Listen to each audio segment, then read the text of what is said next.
তো আপনারা কি করেন? ওই শয়তানটাকে পিটাইয়া হাত পা ভেঙে জেলখানায় পাঠিয়ে দেন। আপনারা করেন কি?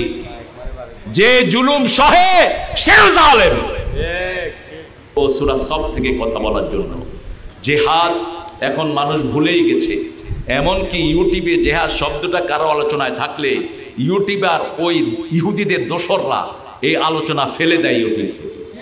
অথচ জিহাদ নাই, ঈমান নাই, জিহাদ নাই, ইসলাম নাই, জিহাদ নাই কাফের বেঈমান ছাড়া তার কোনো উপায়। আল জিহাদ মাদিন ইলা ইয়াউমিল কিয়ামাহ, রাসূল সাল্লাল্লাহু আলাইহি ওয়াসাল্লাম বলছেন কিয়ামত পর্যন্ত আল্লাহর দ্বীনের এই জিহাদ থাকবে। এই জিহাদে যারা যুক্ত হবে আমি তাদের গুনাহগুলো মাফ করে দেব। দুই রকমের জিহাদ আল্লাহ ফরজ করেছেন, একটা হলো জান দিয়ে আর একটা মাল দিয়ে। এই জিহাদকে বোঝানোর জন্য আল্লাহ বলছেন আমি তোমাদেরকে একটা ব্যবসার সংবাদ দিতে চাই। আল্লাহর সাথে ব্যবসা করতে রাজি আছেন তো? রাজি আছেন? ব্যবসা করবো আমরা আল্লাহর সাথে, আলহামদুলিল্লাহ বলি। আল্লাহ বলছেন ইয়া আইয়ুহাল্লাযীনা আমানু হাল আদুল্লুকুম আলা তিজারাতিন তুনজিকুম মিন আযাবিন আলীম তুমিনুনা বিল্লাহি ওয়া রাসূলিহি ওয়া তুজাহিদুনা ফি সাবিলিল্লাহি বিআমওয়ালিকুম ওয়া আনফুসিকুম যালিকুম খায়রুল লাকুম ইন কুনতুম তা'লামুন। কার কথা? বিশ্বাস হয় তো? মানবেন তো? আল্লাহর কথা মানবেন তো? দেখি কারা কারা মানবেন, হাত তুলে দেখায় দেন। আল্লাহ আপনার গোলামদের হাতগুলো আপনি কবুল করেন। আরো চিৎকার করে বলেন আমিন। আপনাদের এলাকাটা আমি খুব বিনয়ী পেয়েছি। আমি দুপুরে বিকালে যখন ঢুকি ছোট বাচ্চা ছেলে মেয়ে সবাই দেখি এক ধারসে সালাম দিচ্ছে। আলহামদুলিল্লাহ বলবেন না? এটার ফসল হলো আপনারা এখানে ইসলামকে চর্চা করেন। আমি একদম ছোট ছোট বাচ্চা, ছোট মেয়ে ছেলে সবাই একসাথে সালাম দিচ্ছে। তো এখানে যদি কোনো হিন্দু ধর্মের ভাইও হাত তুলে থাকেন তার গুনাহ আল্লাহ মাফ করে দিবেন। তিনি যেহেতু আল্লাহর পক্ষে, কোরআনের পক্ষে সাক্ষী দিয়েছেন। আল্লাহ রাব্বুল আলামিন বলছেন ইয়া আইয়ুহাল্লাযীনা আমানু, হে ঈমানদারেরা। আল্লাহর সব ব্যবসা ঈমানদারের সাথে, বেঈমানের সাথে কোনো ব্যবসা। আজকে রাতে যারা এশা পড়েন নাই ইচ্ছা করে, এখন কাফেরের খাতায় তার নাম উঠে আছে। আজকে রাতে যারা ইচ্ছা করে এশা ছেড়ে দিয়েছেন মারা যাবেন, সোজা নমরুদ ফেরাউনের সাথে সাক্ষাৎ হয়ে যাবে। আর যদি এশার নামাজ পড়েন মুমিনের খাতায় আপনার নামটা লিখে দিবেন কে? দৈনিক 5 ওয়াক্ত নাম আল্লাহর খাতায় লেখাতে হয় আমি মুমিন। এশার নামাজ জামাতে পড়লেন, ফজরের নামাজ জামাতে পড়বেন, সারা রাত আপনার আমল নামায় নামাজ লেখা হয়ে যাবে। আপনি নামাজের বাহিরে না, সারা রাত ফেরেশতারা লিখবে as if you are standing the prayer, আপনি নামাজের ভিতরে দাঁড়িয়ে আছেন। সুবহানাল্লাহ। আবার ফজর পড়লেন, জোহর যখন পড়বেন জামাতে, ফজর থেকে জোহর পর্যন্ত নামাজ হয়ে যাবে। এইভাবে 24 ঘন্টা আল্লাহ রাব্বুল আলামিন চান আপনারা আল্লাহর গোলাম হয়ে থাকতে। আপনারা কি থাকতে রাজি আছেন? রাজি আছেন? আল্লাহ কবুল করুন। জোরে বলেন আমিন। মুমিন থাকার জন্য 5 ওয়াক্ত মসজিদে যেতে হবে। মসজিদে যারা যায় না এরা মুমিন হইতে পারে না। মসজিদের মধ্যে কোনো ভাগাভাগি করবেন না। কোন মসজিদে নামাজ সহি তরিকায় 100% হয়, কোন মসজিদে একটু উল্টা পাল্টা হয়। কিন্তু আমরা যদি ছাত্র যদি ভালো হয়, শিক্ষকরা এমনিই ভালো হয়ে যায়। ঠিক না বেটি?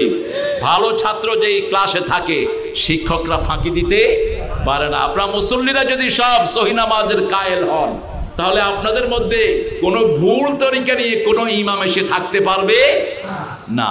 আপনি তাকে সহি করে দিবেন যে হুজুর এই জিনিসটা হয়নি, এই জিনিসটা হয়নি, আপনি তাকে লোকমা দিয়ে সহি করবেন। রাসূল সাল্লাল্লাহু আলাইহি ওয়াসাল্লাম এই জন্য বলছেন সাল্লু খালফা কুল্লি বিররিন ওয়া ফাজির, ইমাম পাপিষ্ট হোক নেককার হোক তার পিছনে নামাজ আদায় করবা যাতে সামাজিক বন্ধনটা টিকে থাকে। মসজিদে যারা যায় না, রাসূল সাল্লাল্লাহু আলাইহি ওয়াসাল্লাম বলেছেন আমার মন চায় এদেরকে আগুন দিয়ে জ্বালিয়ে দেই। শুধু পারি না শিশু এবং মহিলাদের জন্য। কোন নবী বলছেন? যে নবীকে মারার পরেও তিনি প্রতিশোধ নেন নাই। তায়েফের ময়দানে পাথর মেরে মেরে সারা শরীর রক্তাক্ত করে দেওয়া হয়েছে। 3 বার অজ্ঞান হয়ে মাটিতে পড়ে গেছেন। তারপরে যখন ফেরেশতারা এসেছে, পাহাড়ের ফেরেশতা এসেছে, জিবরাইল আমিনকে সাথে নিয়ে বলেছি, ইয়া রাসূলুল্লাহ সাল্লাল্লাহু আলাইহি ওয়াসাল্লাম অনুমতি দেন, তায়েফের দুই সাইডের পাহাড় চাপা দিয়ে এদেরকে শেষ করে দেই। রাসূল সাল্লাল্লাহু আলাইহি ওয়াসাল্লাম ওই মুহূর্তেও বলছেন, এদেরকে যদি শেষ করে দাও, কার কাছে আমি পৌঁছাবো? লা ইলাহা ইল্লাল্লাহু মুহাম্মাদুর রাসূলুল্লাহ সাল্লাল্লাহু। রাসূল সাল্লাল্লাহু আলাইহি ওয়াসাল্লাম নামাজকে সবচেয়ে বেশি ভালোবাসতেন। আমরা নামাজি হব, রাজি আছি তো? জিহাদ যারা করতে চায় তারা প্রথম মুমিন হতে হবে। কি হতে হবে?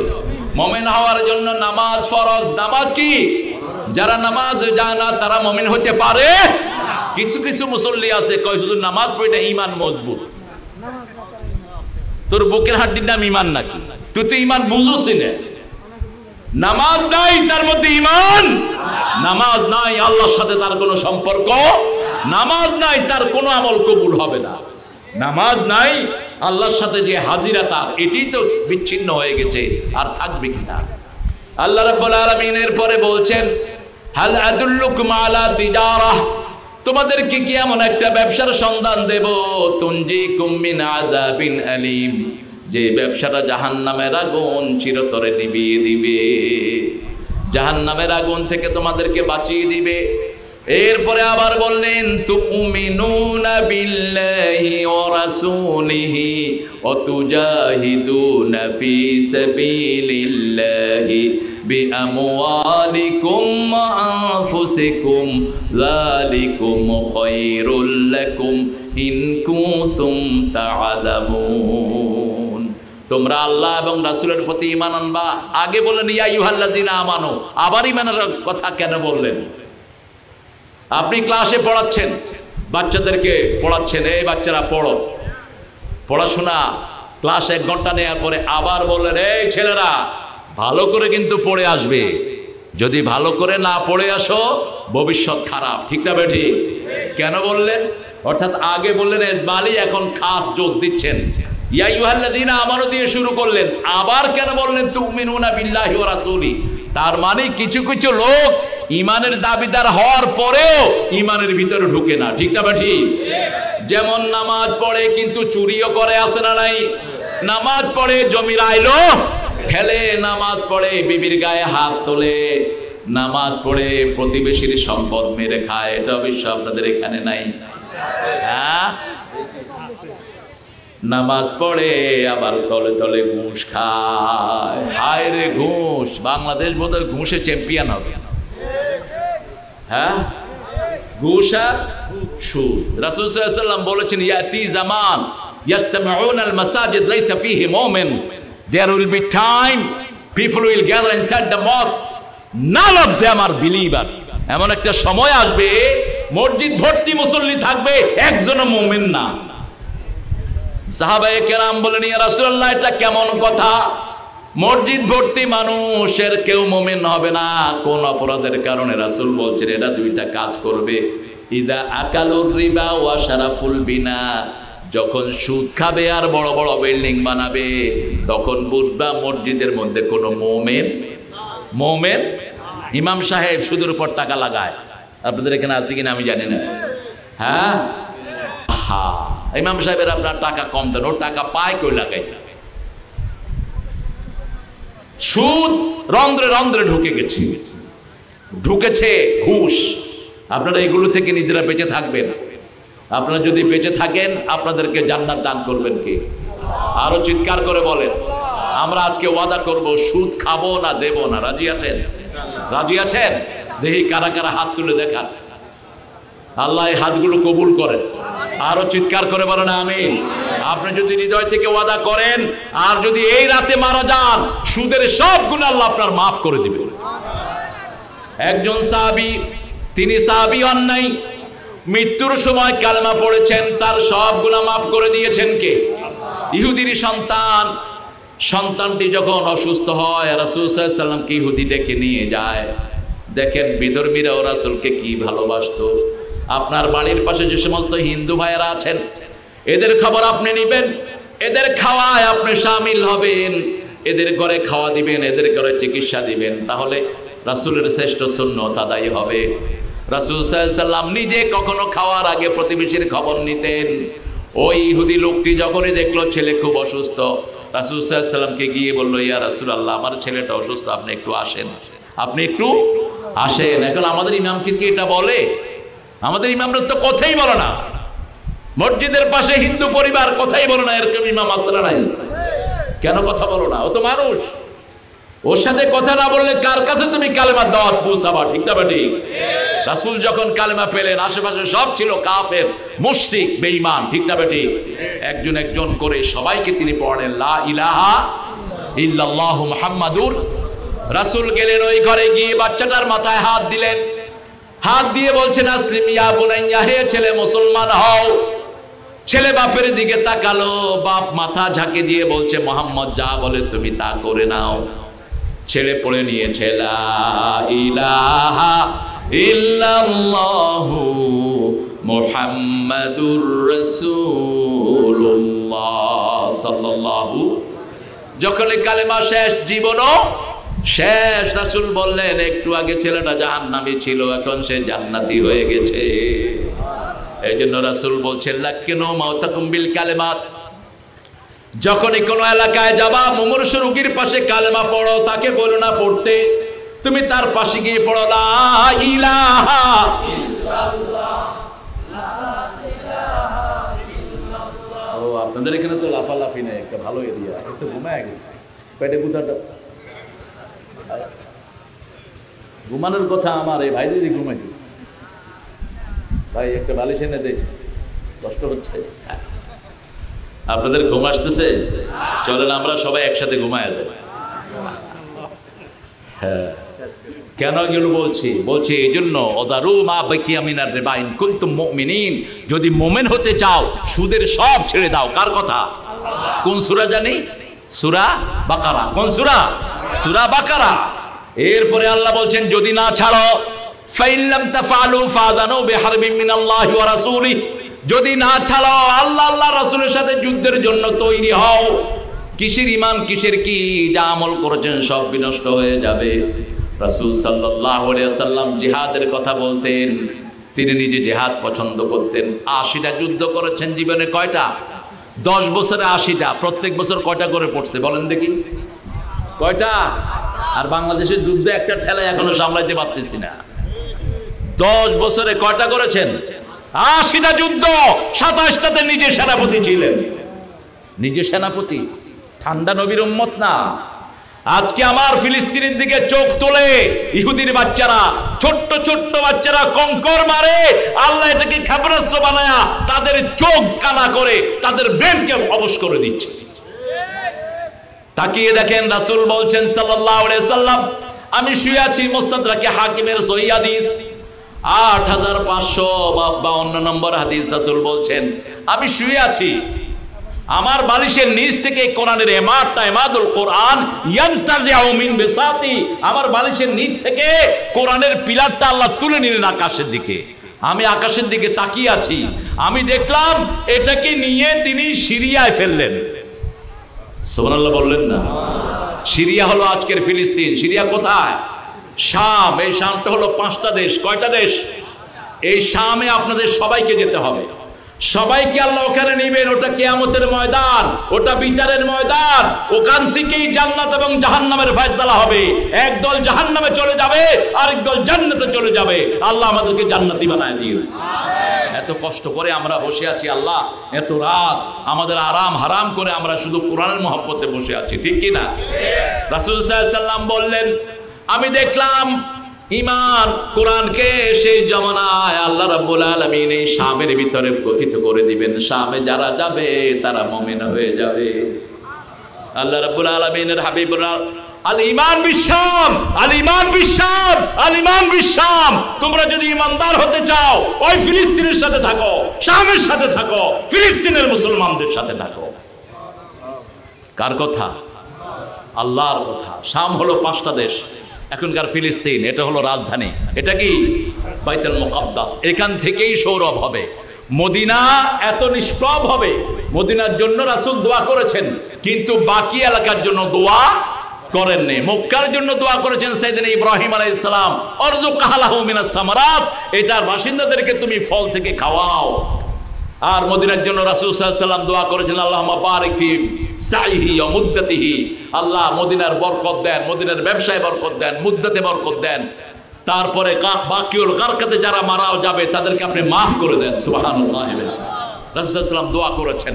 এই জন্য ওমর ফারুক বলতেন, আমি যেন রাসূলের শহরে মারা যাই আর আমি যেন শহীদ হই। সুবহানাল্লাহ। তিনি যখন শাহাদাতের পেয়ালা পান করতে যাচ্ছেন, আবু লুলু তার পেটে ছুরি মেরেছেন।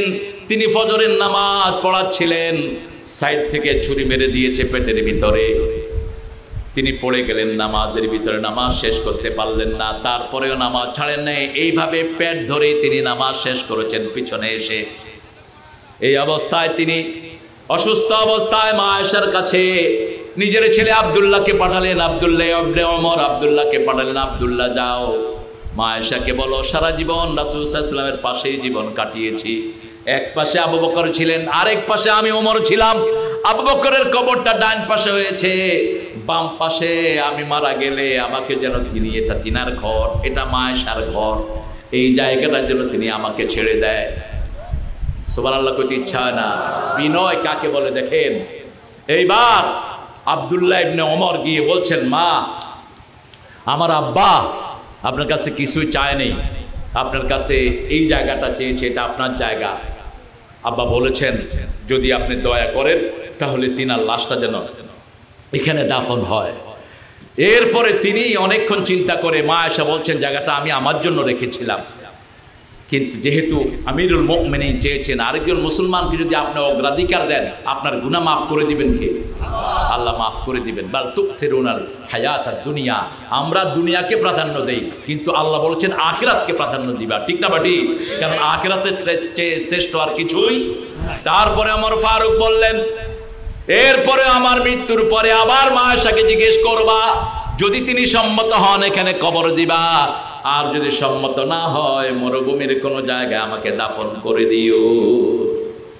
মা আয়েশা এতদিন রাসূলের কবরে আসতেন, মাথায় ওড়না রাখতেন না, কারণ এক পাশে নিজের স্বামী, আরেক পাশে হলেন নিজের আব্বা। নিজের কি কথা কন না কেন? ঘুম আসতেছে বলে? হ্যাঁ জোরে বলেন তো আল্লাহু আকবার। শক্তি আছে তো, যদিও ভাই কয়নি, আরো জোরে বলেন আল্লাহু আকবার। এই তো আলহামদুলিল্লাহ, আলহামদুলিল্লাহ। রাত যত গভীর হয় আমাদের শক্তি তত। এখন আকাশ খোলা, সাত আকাশ, জান্নাতের দুয়ারগুলো খোলা, প্রথম আকাশে এসে আল্লাহ আপনাদেরকে ডাকতেছেন। কোন মোবারক সময় আমরা বসে আছি। এটা শুধু আমাদের দেশের কিছু পাগলগুলোই কয় এটা নাকি শুধু শবে বরাতে খোলা হয়। আরে বেকুব, এটা তো বুখারীর হাদিস। প্রত্যেক আকাশেই রাতেই আল্লাহ প্রথম আকাশে নেমে আসেন আর ডাকতে থাকেন, আলামিন মুস্তাগফিরিন ফাগফিরাল্লাহ, কে আছো গুনাহ করেছো মাফ চাও, সাথে সাথে মাফ করে দেব। আলামিন মুস্তারজিকিন ফারজুকা, কে আছো রিজিকের কমতি আছে, রিজিক চাও, সব রিজিক আমি তোমাকে দান করে দেব। চাওয়ার এখনই সময়। এই জন্য কোন নবী রাতে ঘুমাতেন না। সব নবী আলাইহিস সালাম রাতে দাঁড়িয়ে কাকে ডাকতেন? কাকে ডাকতেন? আমরাও আজকে যারা এশা পড়েন নেই, এখান থেকে গিয়ে আমরা এশা আদায় করব, তারপর অত 2 রাকাত হলো তাহাজ্জুদ পড়বো। রাজি আছি তো? রাজি আছি তো? এবার দেখেন সাইয়েদনা ওমর ফারুক রাদিয়াল্লাহু আনহুকে যখন ওখানে মাটি দেওয়া হলো, মা আয়েশার পর্দা ছাড়া সেখানে যেতেন না। কারণ পর্দা দুনিয়াতেও ফরজ, মৃত্যুর পরেও ফরজ। মৃত্যুর পরেও পর্দা মানতেন মা আয়েশা সিদ্দিকা রাদিয়াল্লাহু আনহা। আল্লাহ রাব্বুল আলামিন বলছেন, তোমরা জিহাদ করবা, ঈমান আনবা আল্লাহর প্রতি, রাসূলের প্রতি। রাসূলের প্রতি ঈমান আনার অর্থ কি?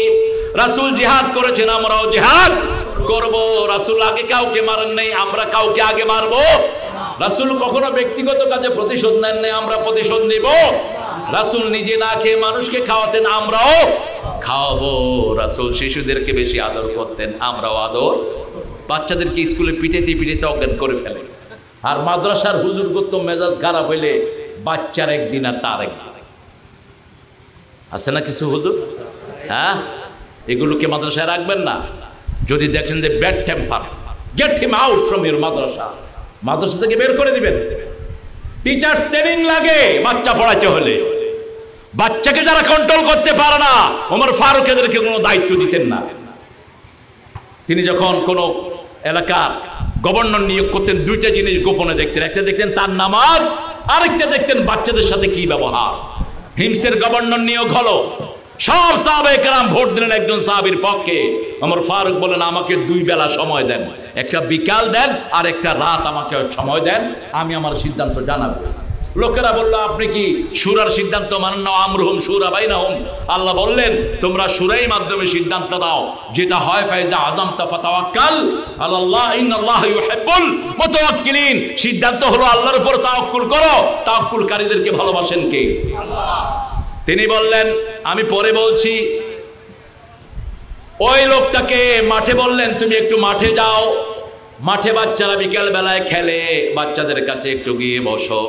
তিনি বাচ্চাদের কাছে গিয়ে বসলেন। বাচ্চারা মাঠে যাকেই পায় তাকে ধরে টানাটানি করে, ঠিক না ব্যাঠি? কথা কর নাকি? যেমন আমি আজকে আপনাদের এখানে এসেছি, অন্তত 20টা বাচ্চা আমার সাথে সেলফি নিস, আইসা ঘাড়ে বসতেছে, কোলে বসতেছে। বাচ্চারা তো বসার কোনো ঠিক ঠিকানা নাই, ঘাড়ের উপরে ধরতেছে, রাসূলের দাড়ি ধরতেন, রাসূলের জামা ধরতেন, রাসূল এরকম বসে সব বাচ্চাদেরকে কোলে তুলে নিতেন। সুবহানাল্লাহ বলতে ইচ্ছা করে না। বাস বাচ্চাদের সাথে সেলফি হলো। এখন বাচ্চারা এখন যায় না, একটা আরেকটা ডেকে নিয়ে আসতেছে, এই তুই আয়, এই শ্যামলী আয়, এই ফারিহা আয়, হুজুর খুব মজার হুজুর আয়। এখন যদি আমি আসার পরে এরকম কিছু বান্দর আছে না, মসজিদে বাচ্চা দেখলে মসজিদে বাচ্চা দেখলে ওনার শরীর গরম হয়ে যায়। আরে মিয়া, তোমার নামাজ কবুল নাও হতে পারে, ওই বাচ্চা সেজদা দিলে আরো সে চলে যাবে, ও তো মাসুম, ঠিক না বেটি? রাসূল সাল্লাল্লাহু আলাইহি ওয়াসাল্লাম আসর পড়ছেন, রাসূলের ঘাড়ে এসে হুসাইন বসে আছেন রাদিয়াল্লাহু। তিনি সেজদা লম্বা করে দিলেন, সেজদা লম্বা করে দিলেন। সাহাবায়ে কেরাম জিজ্ঞেস করলেন, ইয়া রাসূলুল্লাহ সাল্লাল্লাহু আলাইহি ওয়াসাল্লাম, আপনি তো আসরে এত লম্বা সেজদা দেন না, এত লম্বা সেজদা দিলেন কেন? আপনি অসুস্থ ছিলেন নাকি? আপনার কাছে ওহী এসেছে নাকি? রাসূল সাল্লাল্লাহু আলাইহি ওয়াসাল্লাম বললেন, আমার নাতি জান্নাতের ইমাম আমার মাথায় বসা ছিল, তাকে কষ্ট দিতে চাই নাই, আমি সেজদা লম্বা করে দিয়েছি। আর অন্যদিকে আল্লাহ বলতেন, ওয়া মা ইয়ানতিকু আনিল হাওয়া ইন হুয়া ইল্লা ওয়াহয়ুন ইউহা। নিজের মন থেকে রাসূল কোনো কথা বলতেন না। কার কথা বলতেন? কার কথা? এখন যারা যারা আহলে কোরআন দাবি করো, এরা আহলে কাফের। খবরদার, হাদিস বাদ দিয়ে কেউ যদি ইমানের দাবিদার হয়, সে বেঈমান, বেঈমান, বেঈমান। এমন কি আল্লাহ বলছেন রাসূল আর আল্লাহর মধ্যে পার্থক্য করতে পারবে না, যে আল্লাহর এটা মানি, রাসূলের এটা মানি না। নুমিনু বিবাদ ও নাকফুরু বিবাদ। সূরা নিসার ভিতরে বলছেন, যারা বলবে ইসলামের এদুর মানি এদুর মানি না, উলাইকা হুমুল কাফিরুনা হাক্কা, ওরা হলো আসল কাফের। কার কথা? কার কথা? আল্লাহর কথা। রাসূল সাল্লাল্লাহু আলাইহি ওয়াসাল্লামের প্রিয় সাহাবী ওমর, তিনি ওই সাহাবীকে মাঠে বসালেন। তিনি একটা বাচ্চাকে থাপ্পড়, আর একটা বাচ্চাকে চোয়াড়, আর একটা বাচ্চারে ঘুষা, আর একটারে দৌড়ানি। এরপরে নামাজের ভিতরে দেখলেন নামাজের এদিক সেদিক। আমাদের অনেকের নামাজ এদিক সেদিক আছে না নাই? 2 মিনিটে 4 রাকাত শেষ, মুনাজাত শেষ। মাগরিবের নামাজ পড়তে দাঁড়িয়েছি, আমি রব্বানা লাকাল হামদ বলতে পারিনি একবারও। আমি জিজ্ঞেস করলাম, ইমাম সাহেব আমি তো রব্বানা লাকাল হামদ কইতে পারিনি। কয়, আমি ইমাম না, আমি মুয়াজ্জিন। আল্লাহ, তুই নামাজ পড়ানি কেন? তুই মুয়াজ্জিন, তুই নামাজ পড়ানি কেন? তাদিলে আরকান হবে না, নামাজ হবে না। আপনি রুকুতে যতক্ষণ দাঁড়িয়ে ততক্ষণ থাকবেন, নামাজ আপনার বাপের সিদ্ধান্ত অনুযায়ী হবে না। সল্লু কামা রাআইতুমুনি উসাল্লি, তোমরা ওইভাবে নামাজ পড়ো যেভাবে আমি নবীকে দেখছো আমি নামাজ পড়ছি। যেখানে যেভাবে পড়তেন, তাকবীরে তাহরিমা বেদেই ফট করে সূরা ফাতিহা যায়েন না, 3টা দোয়া করতেন কমসে কম। কয়টা? কয়টা? তাকবীরে তাহরিমা বেদেই পড়তেন, কুল ইন্না সলাতি। পারেন তো? হ্যাঁ, না পারেন না? এটা শুধু ইমামের জন্য দিয়ে দিয়েন। সারা জীবন নামাজ পড়লেন, নামাজটা সহি হলো না। কুল ইন্না সলাতি এটা পড়তেন, ইন্নী ওয়াজ্জাহাতু পড়তেন, তারপরে পড়তেন সুবহানাকা আল্লাহুম্মা ওয়া বিহামদিকা, তারপর কি ওই যে সুবহানাকা ওয়া তাবারাকা ইসমুকা ওয়া তাআলা জাদ্দুকা ওয়া জাল্লা সানাউকা ওয়া লা ইলাহা গায়রুক। আবার মাঝে মধ্যে পড়তেন আল্লাহুম্মা বাঈদ বাইনি ওয়া বাইনা খাতায়া। পারেন তো? কামা বা'আদতা বাইনাল মাশরিকি ওয়াল মাগরিব। এটা আবার সূরা ফাতিহা পড়ে, এটা পড়ে তারপরে অন্য সূরায় যেতেন। কিতাবুস সালাতের ভিতরে মেশকাতে হাদিসটা এসেছে, আমাদের দেশের লোকেরা যখন মক্কা শরীফে যায়, ইমাম সাহেব সূরা ফাতিহা পড়ে অনেকক্ষণ চুপ করে থাকে, আমাদের লোকেরা কয় সূরা তালাশ করতে আসে ইমাম সাহেব। রাসূলও চুপ থাকতেন। আবু হুরায়রা জিজ্ঞেস করলেন, ইয়া রাসূলুল্লাহ, আপনি সূরা ফাতিহা পড়ে এত দীর্ঘ সময় চুপ থাকেন কেন? রাসূল বললেন, সাআলতা বিশাইইন আযীম, তুমি একটা বিশাল ব্যাপারে প্রশ্ন করেছো। আমি সূরা ফাতিহা পড়ে আমি একটা দোয়া পড়ি, আল্লাহুম্মা বা'ইদ বাইনি ওয়া বাইনা খাতায়া কামা বা'আদতা বাইনাল মাশরিকি ওয়াল মাগরিব, আল্লাহুম্মা নাক্কিনি মিন খাতায়া কামা ইউনাক্কাস সাবুল আবিয়াদ মিনাদ দারাস, ওয়াগসিলনি মিন খাতায়া বিল মাই ওয়াস সালজি ওয়াল বারদ। এই দোয়াটা আমি পড়ি, কি সুন্দর দোয়া, সুবহানাল্লাহ বলতে ইচ্ছা করে না? অনিন্দ সুন্দর দোয়া। এই দোয়াটা যে পড়বে তার সব গুনাহ আল্লাহ মাফ করে দিবেন। এরপরে তিনি যেতেন সূরা ফাতিহা পড়তেন, সূরা ফাতিহার পরে এই দোয়াটা পড়ে আবার বিসমিল্লাহ শরীফ পড়ে তারপরে অন্য সূরায় যেতেন, রাহমাতাল লিল আলামিন। সাইয়েদনা ওমর ফারুক ওনার নামাজ দেখলেন, আর বাচ্চাদের সাথে ডিলিং দেখলেন, আর বললেন, শোনো আমার ভাইয়েরা, তোমরা এর ব্যাপারে সিদ্ধান্ত দিয়েছে তিনি গভর্নর হবেন, কিন্তু যিনি বাচ্চাদেরকে কন্ট্রোল করতে পারেন না, তিনি কিভাবে বাচ্চার বাপকে কন্ট্রোল করবে? সুবহানাল্লাহ বলতে ইচ্ছা করে না? কত দূরদর্শী ওমর! মদিনায় যখন সম্পদ ঢুকছে, মিশর বিজয় হয়েছে পারস্য, মদিনায় সম্পদ ঢুকছে, মদিনায় খুশির আনন্দ। ওমর ফারুক মসজিদ নববীর এক কোণায় দাঁড়িয়ে কাঁদছেন। লোকেরা জিজ্ঞেস করলো, ইয়া আমির আল মুমিনিন, আপনি কাঁদছেন বিজয়ের দিনে? বলছে, আমি কাঁদছি এই জন্য না, ওদের কারণে পারস্য তাদের ক্ষমতা হারিয়েছে, সেই সম্পদ মদিনায় ঢুকছে, আমি জানি না মদিনার ভবিষ্যৎ কি হয়। সুবহানাল্লাহ বলতে ইচ্ছা করে না? সম্পদ আমাদের ঈমান হারানোর কারণ হতে পারে, ঠিক না ঠিক? বহু পয়সা আলা আছে, মসজিদে যায় না, অধিকাংশ পয়সা আলাগুলো বেনামাজি হয়, আর অধিকাংশ গরিবগুলো নামাজি হয়। আমরা ঈমান আনবো তো? 5 ওয়াক্ত নামাজ পড়বো তো? একটু হাত তুলে দেখেন, একটু কষ্ট দিয়ে দিচ্ছি। আমার দুইটা ইচ্ছা, আপনারা কষ্ট নিয়েন না। এই হাত তুললে গুনার যে ডজনেসটা সেটা চলে যাবে। বলেন, হে আল্লাহ, আপনার নামে শপথ করছি, জীবনে আর কোনোদিন ফরজ নামাজ, ফরজ রোজা, ফরজ পর্দা, ফরজ কোরআন মানা ছেড়ে দেব না।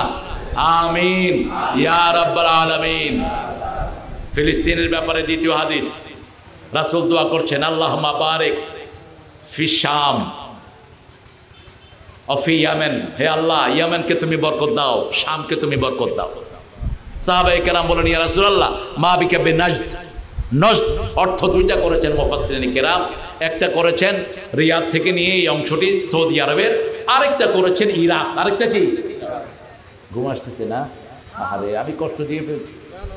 হ্যাঁ আচ্ছা বলেন তো, একজনের যদি ঘুম আসে, 5 জনের কি আসে? কি আসে? এই ভাই ঘুমাইতেছে, আমারও কিন্তু ঘুম আসতেছে। ভালো মানুষ, কান দিয়ে শুনতেছেন, কিন্তু চোখের উপর তো কারো কন্ট্রোল নাই। চোখকে কন্ট্রোল করেন কে? আল্লাহ রাব্বুল আলামিন কন্ট্রোল করেন। রাসূল সাল্লাল্লাহু আলাইহি ওয়াসাল্লাম কে সাহাবায়ে কেরাম বললেন, হে আল্লাহর রাসূল, আপনি আমাদের ব্যাপারে বরকতের দোয়া করেন।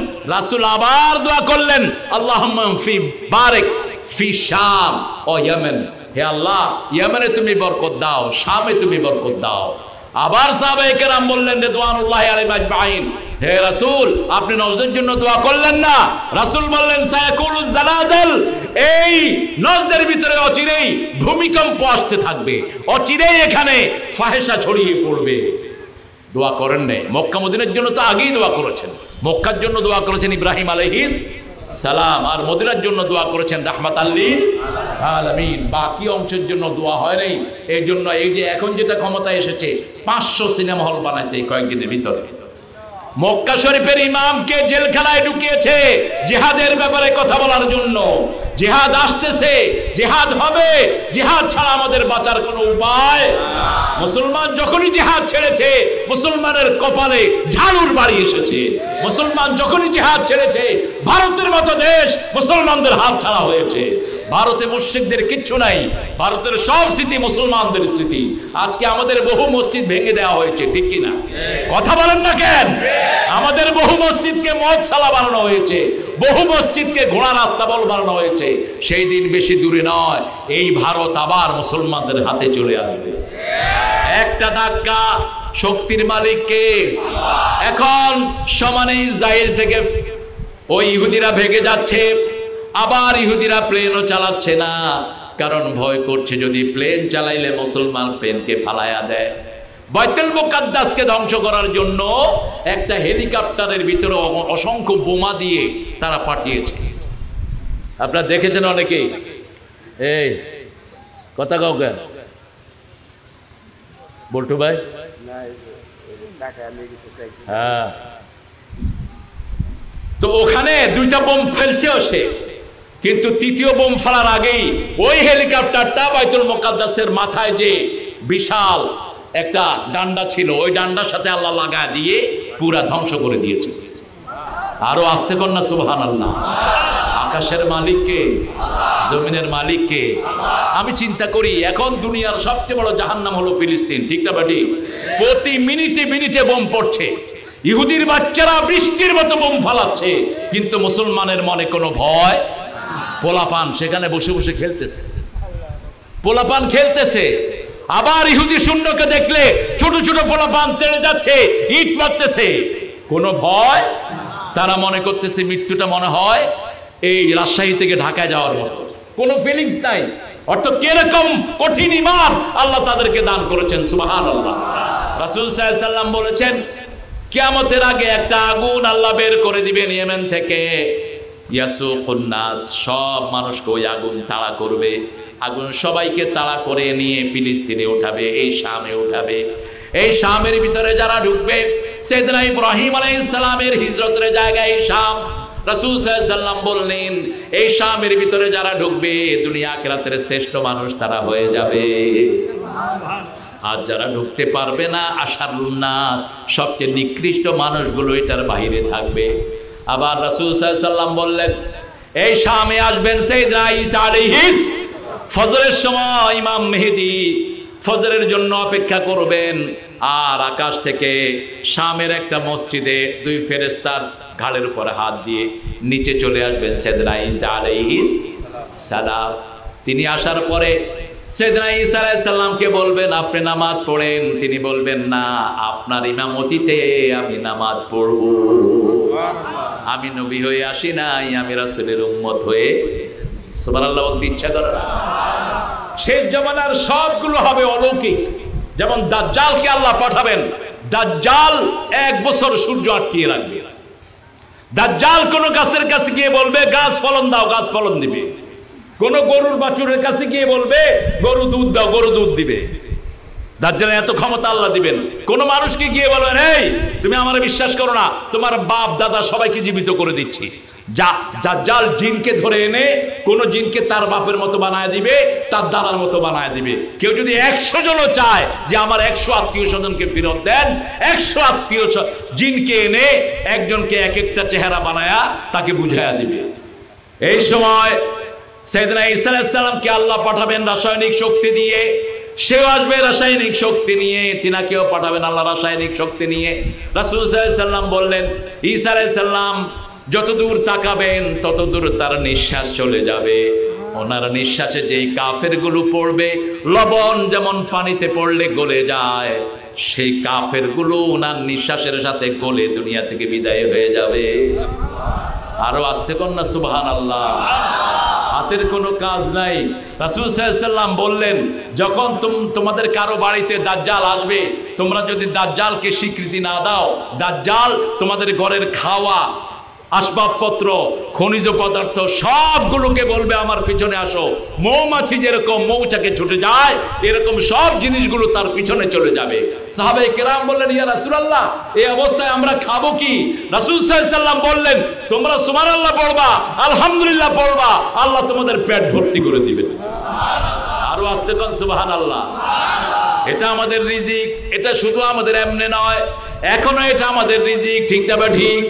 ওই যে মাদ্রাজে ভূমিকম্প হয়েছে, একটা স্কুলের ভিতরে অনেকগুলো শিশু আটকা পড়েছে, সবগুলো শিশু মুক্ত হয়েছে, কিন্তু এক সপ্তাহ পরে উদ্ধারকারীরা গিয়ে শুনে একটা রুম থেকে ভেসে আসছে আলহামদুলিল্লাহি রাব্বিল আলামিন। উদ্ধার কর্মীদের মধ্যে মুসলমান ছিল, তারা বলছে কোন বাচ্চা যেন কোরআন তেলাওয়াত করছে, বাথরুমের দরজা খুলে দেখে ভিতরে একটা ছোট্ট বাচ্চা বসে বসে কোরআন তেলাওয়াত করছে। এক সপ্তাহ। বলছে তুমি এই কয়দিন কি খেয়েছো? বলছে আমি যখনই আলহামদুলিল্লাহ পড়েছি আল্লাহ আমার পেটটা ভর্তি করে দিয়েছে। আরো আস্তে কন্যা সুবহানাল্লাহ। এটা আমাদের রিজিক, এটা আমাদের রিজিক। সুনামিতে শ্রীলঙ্কার একজন মসজিদের মুয়াজ্জিন ভেসে গেছেন। তিনি 15 দিন সাগরে ছিলেন, নিচের অংশ মাছে খেয়ে ফেলছে, একদম বিকলাঙ্গ অবস্থার মতো হয়ে গেছে পানিতে। তো মানুষ দেখতেছে, মালয়েশিয়ার একটা জাহাজ দেখতেছে, একজনের মাথায় টুপি এরকম নিচে যাচ্ছে আর উপরে উঠছে। পরে তিনারা বালতি ফেললেন, বালতি ফেলার পরে ওই লোকটা বালতিতে উঠেছেন, কোনো মতে বালতি ধরেছেন, ধরার পরে টেনে উপরে উঠানো হলো। উপরের অংশটা কিছুটা ভালো আছে, সারা জায়গাতেই সমুদ্রের লবণে খেয়ে ফেলার অবস্থা হয়েছে। বলেন আপনি এই 15 দিন কি খেয়েছেন? বলছে আমি এই যে বৃষ্টির ফোঁটা পড়েছে একটু মুখে পেয়েছি, আর যখনই আল্লাহু আকবার বলেছি, আলহামদুলিল্লাহ বলেছি, আমার পেটটা আল্লাহ ভর্তি করে দিয়েছে। এই তাসবির ভিতরে রিজিক দান করেছেন কে? সে আল্লাহ রাব্বুল আলামিন বলছেন তুমিনুনা বিল্লাহি ওয়া রাসূলিহি, আল্লাহ এবং রাসূলের উপর ঈমান আনবা। কিভাবে আনবেন? আল্লাহ বললেন সূরা মুহাম্মদে আমিনু বিমা নুজিলা আলা মুহাম্মদ, মুহাম্মদের উপরে যা নাজিল হয়েছে সবটার উপর ঈমান আনো। যেভাবে তিনি সংসার চালিয়েছেন সেভাবে সংসার চালাবেন, যেভাবে বিবিদের হক দিয়েছেন বিবিদেরকে সেইভাবে হক দিবেন। কোন বিবির সাথে কোনোদিন দুর্ব্যবহার তিনি করেন? কোন বিবিকে গায়ে হাত তোলেননি? আপনাদের এখানে গায়ে হাত তোলে এরকম লোক আছে না নাই? হ্যাঁ, বউ ফিটা ফিটে, গরু ফিটা পিটে কাকে? তো আপনারা কি করেন? ওই শয়তানটাকে পিটায়া হাত পা ভেঙে জেলখানায় পাঠিয়ে দেন। আপনারা করেন কি? যে জুলুম সহে সেও জালেম। আপনারা যখন দেখবেন আপনাদের সামনে বউকে পিটাচ্ছে, আপনাদের হাত কোথায় থাকে? কোথায় থাকে? আমার বাসার পাশে এরকম এক বেয়াদব ছিল, রাতের বেলায় মদ খেয়ে আসতো। তো আমার এক ভাই আছে খুব মেজাজি, বাইরে ছিলেন, এক রাতে মদ খেয়ে এসে বউকে পিটাচ্ছে, আর ভাই উপরের থেকে এরকম ফুলের টব উড়ায় মারছে থাকে। ফুলের টব প্রায় 15-20 কেজি, যে ফুলের টবগুলো আছে না, বড় টব, টব উড়ায় মারছে। এ সরে গেছে, নাহলে মারাই যেত। পরে ওই ভাই ওখানে খাদ্য থাকে না, নিচে গিয়ে বলছে তোকে হত্যা করে ফেলবো আর যদি একদিন চিল্লাস। মারের উপরে কোনো ওষুধ ওষুধ নাই। বিবিকে মারে আপনারা থাকেন কোথায়? বেশি অল্প কিছু সংখ্যক সমাজটাকে নষ্ট করেছে, ঠিক কিনা? যেমন অল্প কিছু চোর আমাদের দেশের টাকা বিদেশে পাচার করেছে। আমাদের দেশের সম্পদ, কত সম্পদ আল্লাহ দিয়েছেন, এই সম্পদ যারা বিদেশে পাচার করেছো তোমরা নিজেরাও শেষ, তোমাদের পরিবারও। হারামে কোনো আরাম, হারামে কোনো আরাম। এই জন্য রাসূলের উপর যা নাজিল হয়েছে সবটার উপর ঈমান আনবো। মা আয়েশাকে কখনো তিনি নাম ধরে ডাকতেন না, লালি বলে ডাকতেন। লালি কি ডাকতেন? লালি, লালমণি ডাকতেন। আমাদের একটা জেলা আছে লালমনির হাট, লালমণি ডাকতেন মা আয়েশাকে। মা আয়েশার সাথে তিনি দৌড় প্রতিযোগিতা দিতেন। মা আয়েশা পুতুল খেলতেন, তিনি তিনার বান্ধবীদেরকে ছেড়ে দিতেন মা আয়েশার ঘরে, তোমরা একসাথে হয়ে পুতুল খেলো। সেই পুতুলগুলো বানানো হতো কাপড় দিয়ে। কি দিয়ে? কাপড় দিয়ে। আবার মা আয়েশা কুস্তি দেখা পছন্দ করতেন। রাসূল সাল্লাল্লাহু আলাইহি ওয়াসাল্লাম নিজে নিজের পা মোবারক তার পায়ের তলায় দিয়ে ঠোঁটের নিচে রাসূলের নরম হাত দিয়ে মা আয়েশাকে বলতেন তুমি সুন্দর করে দেখো, যাতে ভালো করে দেখতে পারো আমি ব্যবস্থা করে দিলাম। আর আমাদের কিছু স্বামী আছে ঘরে গিয়ে এই কই কোনটা ডাইলে লবণ কম হলো কেন, আরো মূর্খ তুই পাক করস না। মা আয়েশা বলছেন কোনদিন বিবিদেরকে একা রান্না করে ছেড়ে দিতেন না, রাহমাতাল লিল। তুমি কোন ঘোড়ার ডিমের ব্যস্ত, তুমি রাঁধো। আমার বাংলাদেশের মতো বিনয়ী মহিলা পৃথিবীর কোন দেশে, সৌদি আরবের মেয়েরাও সারা বছর পাক করে না। একদিন রাঁধে, আরেকদিন জামাইকে বলে উদখল ফিত্তা পাক, তুই ঢুক, তুই রাঁধ, আজকে আমি খাবো। আর আমাদের সারা বছর রান্না করে কে? কথা কন না কে? কোথায় পেয়েছেন এটা? কোথায় পেয়েছেন? মা আয়েশা বলছেন আমি আটার খামির করতাম, রাসূল চুলায় আগুন দিতেন, আমি রুটি বেলতাম, রাসূল ছেঁক দিয়ে দিতেন। এমন কোনোদিন হয়নি আমি একলা পাক ঘরে ঢুকে রেঁধেছি আর রাসূল আমাকে সহযোগিতা করেন নাই। এমনকি যুদ্ধের ময়দান থেকে তিনি এসেছেন, যুদ্ধ ঝগড়া করলে ক্ষুধা বেশি লাগে না কম? যুদ্ধের ময়দান থেকে এসেছেন, প্রচন্ড ক্ষুধা, জিজ্ঞেস করেছেন আয়েশা ঘরে কি আছে? আমি বললাম আমার ঘরে কোনো খাবার নাই, আপনি অপেক্ষা করেন, খাবার বানিয়ে দিচ্ছি। আর কোনো কথা নাই। একটু পরে দেখে রাসূল গর্দান থেকে তলোয়ার নামায়া সে তলোয়ার দিয়ে বসে বসে তরকারি কাটতেছে। কোন নবীর উম্মত তাহা? রাসূল সাল্লাল্লাহু আলাইহি ওয়াসাল্লাম বলতেন তিনটা জিনিস আমার সবচেয়ে প্রিয়। কয়টা? জোরে বলেন কয়টা? প্রথম হলো সুগন্ধি। প্রথম কি? সুগন্ধি। 2 নম্বর হলো মায়ের জাতি, মায়ের জাতি। 3 নম্বর কুররাত আইনি ফিস সালাত, আমার চক্ষু শীতলকারী হলো নামাজ, নামাজ এবং নামাজ। যখনই কষ্ট হতো কোথায় দাঁড়াতেন? নামাজে দাঁড়াতেন। আর আমাদের কষ্ট হলে আমরা বিড়ি খাই। আপনারা খান না, আপনারা ভালো, এমন খাওয়া খায় বিড়ি, হ্যাঁ পায়খানাও খায়। আল্লাহ হেদায়েত করুক, বলেন আমিন। আরো চিৎকার করে বলেন আমিন। তুমিনুনা বিল্লাহি ওয়া রাসূলিহি, আল্লাহর প্রতি ঈমান, রাসূলের প্রতি ঈমান। ওয়া তুজাহিদুনা ফি সাবিলিল্লাহ ওয়া জাহিদু বিহি জিহাদান কাবীরা। রাসূলকে আল্লাহ বলছেন বড় জিহাদ তুমি করো, বড় জিহাদ করো কাফের এবং মুশরিকদের বিরুদ্ধে। আমাদের দেশে মুনাফিক বোধহয় নাই, কাফের কথা কন না কেন? যে ইচ্ছা করে নামাজ ছেড়ে দেয় সে কি? ইচ্ছা করে পর্দা ছেড়ে দেয় সে কি? ইচ্ছা করে কোরআন হাদিস ছেড়ে দেয় সে কি? আজকে শিক্ষা ব্যবস্থায় ইসলাম নাই। ক্লাস 1 থেকে 10 পর্যন্ত কোনো ইসলাম নাই।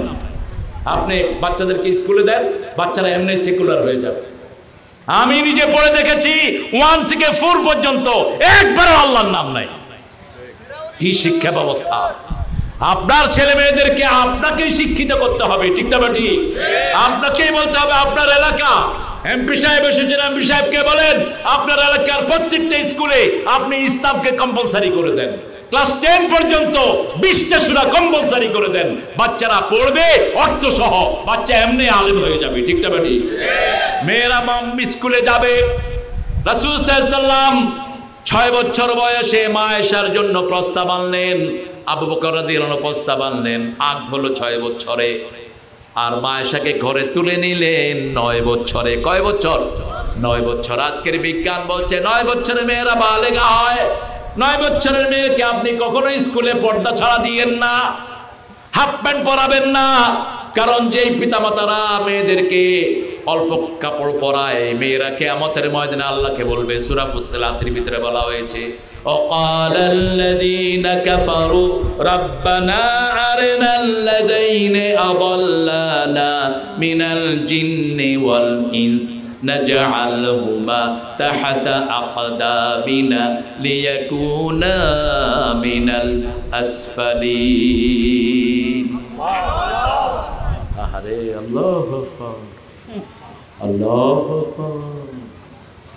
আপনাদের পাশের দেশের মস্কান না একটা মেয়ে, কি জোরে আল্লাহর নাম বলছে, সারা দুনিয়া কেঁপে উঠেছে। আপনি কাঁপায়া দেন দেখি সারা দুনিয়া। আল্লাহু আকবার, আল্লাহু আকবার। এটা শক্তি আপনারা টের পান না, আমরা দেখেছি বাস্তব শক্তি। আপনাকে ইসলাম বিরোধী কি আক্রমণ করবে, শুধু আল্লাহু আকবার বলবেন, দেখবেন অস্ত্র ফালায়া দৌড়তে থাকবে। দৌড়ার সময় পাবে না, সব প্যাঁচ লেগে যাবে, ঠিক না ঠিক? আমাকে একজন মুসল্লি বলেছেন, হুজুর কিছু ছেলে এসে আমাদের বাড়ি ঘেরা দিয়েছে অস্ত্র শস্ত্র নিয়ে। আমরা যখন আল্লাহু আকবার বলেছি ওরা টিকার টিপারও শক্তি হারিয়ে ফেলেছে। কারণ যখন আল্লাহর নাম কেউ উচ্চারণ করে, ইউলকা ফি কুলুবিহিমুর রুবা, কুলুবুল্লাযিনা কাফারুর রুবা, কাফেরদের কলিজার ভিতরে ভয় ঢুকিয়ে দেন কে?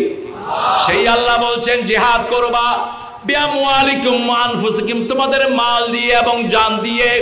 সূরা তওবার ভিতরে বলছেন তোমরা আগে দিবা জান, পরে দিবা মাল। আর এখানে বলছেন আগে দিবা মাল, পরে দিবা দে যাকাত, দে যাকাত তোরা দে রে যাকাত। তোর দিল খুলুক পরে, আগে খুলুক হাত, দে যাকাত। কার কথা? আল্লাহর কথা। কে বলছেন? কোন কবি? কবি নজরুল ইসলাম। আমাদের ঠাকুরের কণ্ঠতে এরকম কোনো কথা নাই। ঠাকুরের কণ্ঠ হলো আমারও পরানো যাহা চায় তুমি তাই তাই তাই গো, তুমি ছাড়া এই ভুবনে মোর কেহ নাই নাই নাই গো। কিন্তু নজরুল একদিকে ছিলেন বিদ্রোহী, ঠিক না বেটি? সারা দেশ ছাড়বি কিনা বল, না ছাড়িলে কিলির চোটে হাড় করিব জল। কারণ ওই লৌহ কপাট ভেঙে ফেল কর্জের লাপাট, রক্ত জামাট শিকল পূজার পাষাণ বেদি। যেখানে কলম চালিয়েছেন সোনা পড়েছে, আল্লাহ এই লোকটাকে মাফ করে দিন। আরো জোরে বলেন আমিন। আমাদের আল্লাহ রাব্বুল আলামিন বলছেন আগে মাল দিয়ে জিহাদ করো। মাল যখনই দিবেন আপনার জান কবুল করবেন কে? বদরের ময়দানে যারা গিয়েছেন আগে তাদের মাল নিয়েছেন কে? মাল ছাড়ো, কি কি ছাড়বো? বাড়িও ছাড়ো, ঘরও, বাপদাতার ভিটা ছাড়ো, সব চলে গেলেন বদরে। এরপরে যখন বদরে গেলেন আল্লাহ বললেন এই 313 জন যারা ঢুকেছে সব জান্নাতি। 282 জন ছিলেন মুহাজির। কয়শ? 282 জন ছিলেন আনসার, আর 81 জন ছিলেন মুহাজির। সুবহানাল্লাহ বলতে ইচ্ছা করে না? মোট 313 জন। 313 জন, 231 জন ছিলেন আমাদের আনসার, আর 82 জন ছিলেন মুহাজির। এই মোট 313 জন। এই 313 জন সবাই জান্নাতি হয়ে গেছে। একজন বদরি সাহাবী, তিনি মৃত্যুর সময় তার জবানে কালেমা আসতেছিল না। রাসূল সাল্লাল্লাহু আলাইহি ওয়াসাল্লামের সাহাবায়ে কেরাম যখনই কারো মুমূর্ষু পেতেন তাদের পাশে বলতেন লা ইলাহা। তাকে নির্দেশ দিবেন না, নির্দেশ দিলে সে যদি নিষেধ করে সে কাফের হয়ে যেতে পারে, ঠিক কিনা? রাসূল বলেছেন তোমরা পড়ো, তোমাদের সাথে সাথে সেও পড়বে। এখন সাহাবায়ে কেরাম দেখছেন ওনার মুখ বাঁকা হয়ে যাচ্ছে। আকলামা রাদিয়াল্লাহু আনহু সাহাবায়ে কেরাম রাসূলকে গিয়ে বলেন ইয়া রাসূলুল্লাহ আমরা কালেমা পড়ছি কিন্তু ওনার মুখে আসতেছে না। রাসূল সাল্লাল্লাহু আলাইহি ওয়াসাল্লাম বললেন তার জন্য আগুন জ্বালাও, আর তার মায়ের কাছে খবর নাও মার সাথে কি ব্যবহার করেছে।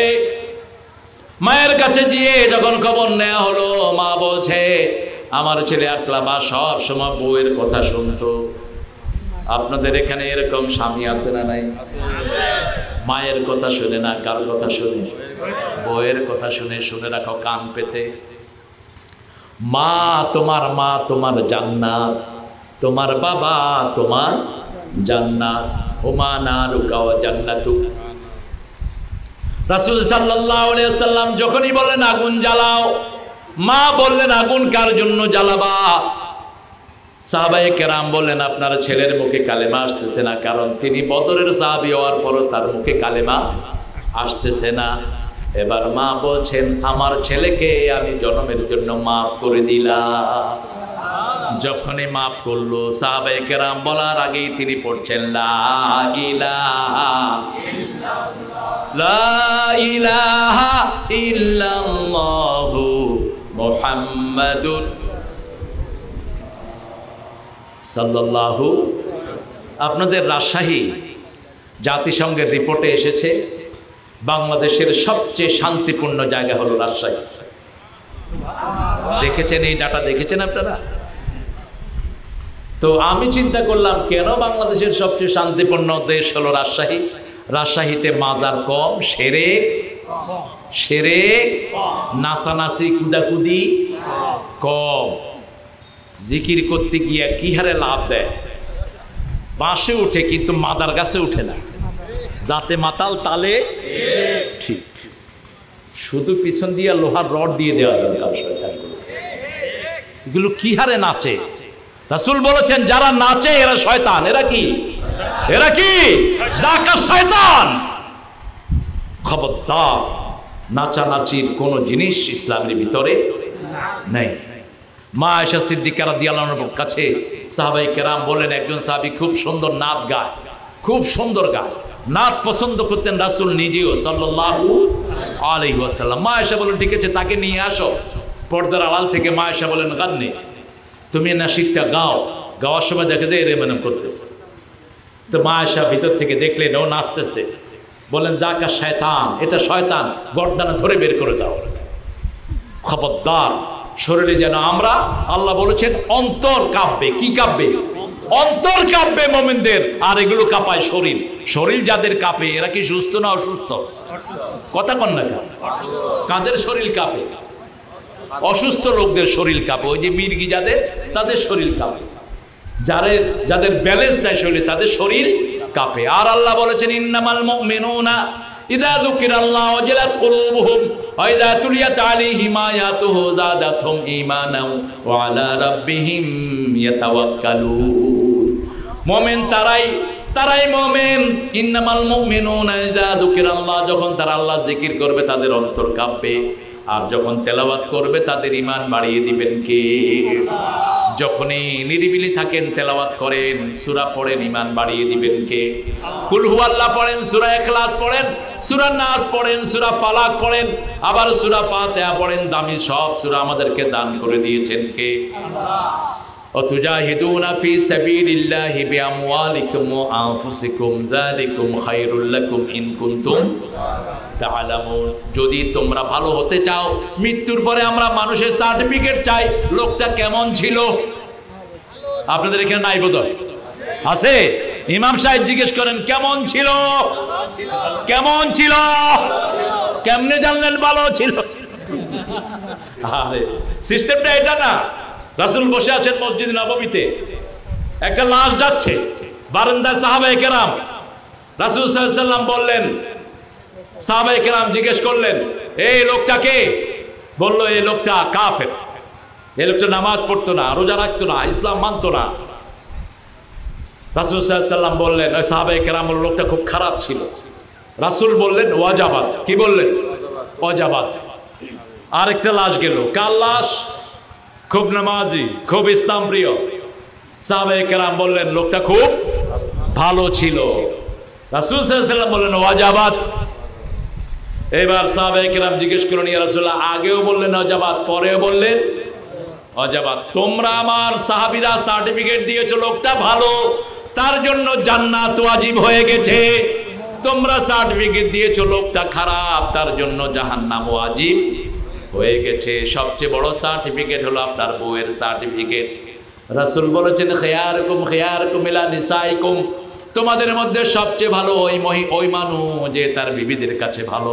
কথাটা বলেই রাসূল বললেন আমি আমার বিবিদের কাছে সবচেয়ে ভালো। 11 জন বিবি, কয়জন? আমরা একজনকে রাখতে পারি না, ঠিক? মা সাফিয়া রাদিয়াল্লাহু আনহা বলছেন রাসূল সাল্লাল্লাহু আলাইহি ওয়াসাল্লাম 11 বিবির সমান খবর নিতেন, প্রতিদিন 3 বার বিবিদের কাছে খবর নিতেন বিবিদের। সুবহানাল্লাহ। সকালে একবার, দুপুরে একবার, রাতে শোয়ার সময় যেই ঘরে রাসূল শুইতেন ওই ঘরে বিবিদেরকে নিয়ে সমাবেশ করতেন। আরো বলছেন মা সাফিয়া, আপনারা যে বইটা এখন বাজারে পাওয়া যায় রাহিকুল মাকতুম, এই বইটার অধিকাংশ রেফারেন্স হলো মাওলানা মওদুদী সিরাতে সরওয়ার আলম থেকে। অধিকাংশ রেফারেন্সগুলো মোবারকপুরি সেখান থেকে এনেছে। কষ্ট হচ্ছে না তো আপনাদের? আরে আপনার তো ধৈর্যশীল খুব, একটা তো বেঁচে যাচ্ছে, কি করবেন? কি করবেন? আল্লাহ আপনাদেরকে কবুল করুক। আমরা আজকে থেকে আমাদের বিবির সাথে ভালো ব্যবহার করব, রাজি আছি তো? মা সাফিয়া বলছেন আমাদের চোখের পানি গড়িয়ে মাটিতে পড়ার আগে রাসূলের হাতে পড়তো। আমি একদিন কাঁদছিলাম, আমাকে উম্মে সালমা বলছে তুমি ইহুদির মাইয়া। যেমন আমাকেও বাংলাদেশের কিছু হুজুর বলছে আমি ইহুদির দালাল, জাকির নায়েককেও বলছে ইহুদির দালাল। তো আমাদের ভক্তরা বলছে ইহুদির হাতে যদি হিন্দু মুসলমান হয় তাহলে এরকমই তো দরকার। আমার এক মাহফিলে গত 2 বছর আগে নোয়াখালীর এক মাহফিলে 4 জন হিন্দু ভাই একসাথে সে কালেমা পড়েছে। তো এটা আমাদের কোনো কৃতিত্ব নাই, কৃতিত্ব কার? আমরা জাস্ট কোরআনকে পেশ করেছি, আল্লাহর কোরআন শুনে ওরা হেদায়েত হয়ে গেছে, আলহামদুলিল্লাহ বলেন। ইহুদির মাইয়া বললেন, তিনি কাঁদছেন। এই সাফিয়া ছিলেন একজন ইহুদির স্বামী। খয়বর যুদ্ধের সময় তার স্বামী মারা যায়, তারপরে তাকে বিয়ে করেন রাহমাতাল লিল আলামিন। এই বিয়ের 1 মাস কয়েক বছর আগে সাফিয়া স্বপ্ন দেখেন আকাশের পূর্ণিমার চাঁদ তার কোলে এসে হাজির হয়েছে। সাফিয়ার জামাই ছিল খুব বড় জ্ঞানী। জামাইকে বলল, জামাই শুনছো, আমি দেখেছি বদর আসমানের পরিপূর্ণ চাঁদ আমার কোলে এসে হাজির হয়েছে। বদর বলে তারাই রাসূলকে গ্রহণ করেছে। তালা আল বাদরু আলাইনা মিন সানিয়াতিল ওয়াদা ওয়াজাবা শুকরু আলাইনা মাদআ লিল্লাহি দা। যখনই কথা বললো এমন জোরে থাপ্পড় মেরেছে সাফিয়ার মুখে, পুরা এই গালের এখানে সবুজ চিহ্ন পড়েছিল। রাসূল সাল্লাল্লাহু আলাইহি ওয়াসাল্লামের সাথে বিয়ে হওয়ার পর সাফিয়া ছিলেন রূপবতী, ধনবতী, জ্ঞানবতী। রাসূল সাল্লাল্লাহু আলাইহি ওয়াসাল্লাম দেখলেন সাফিয়ার এখানে সবুজ দাগ। এক একজন রাসূলের বিবি কত উন্নত ছিলেন, সুবহানাল্লাহ বলেন না, কত জ্ঞানী ছিলেন। মা আয়েশার চেয়ে বড় জ্ঞানী একজন সাহাবীও ছিলেন না। নাম সব সাহাবীদের তিনি উস্তাদ ছিলেন। এমনকি আবু বকর ওনার আব্বা যখন কোনো মিরাসের হিসাব মিলাতে পারতেন না, এই মা আয়েশার কাছে চলে যেতেন। যখন কোনো ইতিহাস জানতে চাইতেন মা আয়েশার কাছে যেতেন। সাহাবে কেরাম বলতেন, হে মা আপনি কবে এত জ্ঞান অর্জন করেছেন? তিনি বলতেন, আমি জীবনে যেটা একবার শুনেছি দ্বিতীয়বার আর শুনতে হয়নি। এই জন্য রাসূল সাল্লাল্লাহু আলাইহি ওয়াসাল্লাম যখন হাদিস পড়তেন আগে জিজ্ঞেস করতেন, হুমায়রা, ইয়া হুমায়রা আইনান্ত, হুমায়রা তুমি কোথায়? তিনি বলতেন, লাব্বাইক ওয়া সাআদাইক ইয়া রাসূলুল্লাহ। যখন তিনার কোনো আওয়াজ আসতো না, রাসূল হাদিস, ঘুম আসতেছে ভাই, তুমি আছো বসে, মাশাআল্লাহ কিউ টিভি, এই ছেলেদেরকে আদর করবেন আপনারা। দামি দামি ক্যামেরা নিয়ে বাচ্চাগুলো বসে আছে, ইসলামিক লাইভ টিভি, আরো অনেকগুলো ছেলেরা আছে। তো রাসূল সাল্লাল্লাহু আলাইহি ওয়াসাল্লাম মানুষের মনের সন্দেহ দূর করে দিতেন, আপনারাও দূর করে দিবেন। কাউকে মনে সন্দেহ রাখতে দিবেন। রাতের বেলায় রাসূল একদিন মা সাফিয়াকে হাতে নিয়ে বেরিয়েছেন। কয়েকজন সাহাবীর সাথে রাতে দেখা, বুখারীর বর্ণনা। সাহাবায়ে কেরামকে আগে সালাম দিলেন, রাহমাতাল লিল, সালাম দিয়ে বলছেন, এই আমার সাথে কোন মহিলা জানো? কই ইয়া রাসূলুল্লাহ আমরা কিছু মনে করি নেই। রাসূল বললেন, তোমরা মনে করো না, কিন্তু শয়তান রগে রগে ঢুকতে পারে, ঠিক কি না? শয়তান তোমাদের মন যেন খারাপ করতে না পারে, আমি তোমাদের মন পরিষ্কার করে দিচ্ছি। আমার সাথে যিনি, ইনি তোমাদের মা সাফিয়া রাদিয়াল্লাহু আনহা। আমার সাফিয়া রাতে হাঁটতে পছন্দ করেন, আবার ঘোড়ায় উঠতে পছন্দ, ওটে উঠতে পছন্দ করেন। তিরমিজির বর্ণনায় এসেছে রাসূল এভাবে হাত পাততেন, রাসূলের হাতে পা দিয়ে সাফিয়া ওটের উপরে উঠতেন, সেই ওটের রশি ধরে টানতেন, রাহমাতাল লিল আলামিন। আমরা কোথায় বিবিদেরকে কোথায় রেখেছি? ধমকের উপরে ধমক, চাপ, এরকম বেয়াদব আছে না নাই? বিবি কি তোর ঘরে চাকরানি নাকি? আল্লাহ ফরজ করেছেন সূরা আন-নাসর 20 নম্বর, আশিরুহুন্না বিল মারুফ, সবচেয়ে ভালো ব্যবহার বিবির সাথে করো। 5টা মারুফ মেয়েদের জন্য ব্যবহার করেছেন, আর পিতামাতার জন্য একবার বলেছেন সাহিবহুমা ফিদ দুনিয়া মারুফা, বাপ মায়ের সাথে শ্রেষ্ঠ ব্যবহার করার কথা বলেছেন একবার। কয়বার? একবার। ইহসানের কথা বলেছেন অসংখ্যবার, কিন্তু মারুফ ব্যবহার করেছেন একবার। কিন্তু বিবিদের জন্য 5 বার, আশিরুহুন্না বিল মারুফ, ফারিকুহুন্না বিল মারুফ, সাদরিহুন্না বিল মারুফ, মাতাআন বিল মারুফ, হাক্কান বিল মারুফ। এই 5 বার বিবিদের জন্য আল্লাহ মারুফ শব্দ ব্যবহার করেছেন। সুবহানাল্লাহ বলতে ইচ্ছা করে না? আহারে, রাসূল সাল্লাল্লাহু আলাইহি ওয়াসাল্লাম বলতেন, আহা, রাসূলের শেষ সময়, একদম যেদিন শেষ, মা আয়েশা সিদ্দিকা রাদিয়াল্লাহু আনহা বলছেন, রাসূলের গায়ে প্রচন্ড জ্বর, বাইনা হিজরিহি ওয়া জাহরি, আমার এই কোলের মধ্যে রাসূলের মাথাটা রাখা। আমি দেখলাম রাসূল সাল্লাল্লাহু আলাইহি ওয়াসাল্লামের সারা শরীর ঘামছে। রাসূল সাল্লাল্লাহু আলাইহি ওয়াসাল্লাম ইশারা করলেন মেসওয়াকের, আমার ভাই মেসওয়াক নিয়ে ঢুকলেন। মেসওয়াকটা একটু শক্ত ছিল, রাসূল আমার মুখে মেসওয়াক ঢুকিয়ে দিলেন, আমি মেসওয়াকটা চাবিয়ে দিলাম। রাসূল সেই মেসওয়াক দিয়ে দাঁত মাজলেন, আমার মুখের লালাই রাসূলের মুখে শেষ পর্যায়ে নিয়ে তিনি দুনিয়া থেকে বিদায় হয়েছেন। আর শেষ কথা যেটা বলছেন, আমার ঘরে বাতি ছিল না, আজকে পয়সার জন্য দল বদলায়, আবার এগুলো উম্মতে মুহাম্মাদিও দাবি করে, ঠিক না ঠিক? টাকা আছে যেখানে সেখানে তোর টাকা তোর জাহান্নামে নিবে, লা ইউমবাযান্না ফিল হুতামা, তোর টাকা আমি জাহান্নামে একসাথ করে দেব। কার কথা? কার কথা? ওমা আদরাকা মাল হুতামা, হুতামা জানো কি? নারুল্লাহিল মুকাদা, যেটা সব সময় জ্বলবে, এরকম একটা আগুন। আল্লাতী তাত্তালিউ আলাল আফইদা, যেটা কলিজাতে, মুখে আঙ্গুলে পড়লে কলিজা পর্যন্ত জ্বলে, মুখ দিয়ে বেরিয়ে যাবে। আল্লাহ আমাদেরকে মাফ করে দেন। আরো চিৎকার করে বলেন আমিন, জোরে বলেন আমিন। সম্পদ দিয়ে করবেন কি আপনি? রাসূল সাল্লাল্লাহু আলাইহি ওয়াসাল্লামের ঘরে তেল জ্বালানোর পয়সা ছিল না, সম্পদের ব্যাপারে কতটা অ্যালার্ট ছিলেন দেখেন। একদিন আসরের নামাজ পড়ে রাসূল নরমালি তাসবিহ করতেন, কয়েকজন সাহাবীদের ঘাড় ডিঙিয়ে তিনি ঘরে চলে গেলেন। সালাম ফিরিয়ে সাহাবায়ে কেরাম বলেন, ইয়া রাসূলুল্লাহ সাল্লাল্লাহু আলাইহি ওয়াসাল্লাম, এরকম তো আপনি কখনো পেরেশান হয়ে যান না? রাসূল বলেন, সালাম ফিরানোর পরে মনে হলো আমার ঘরে 2 টুকরা স্বর্ণ রয়ে গেছে।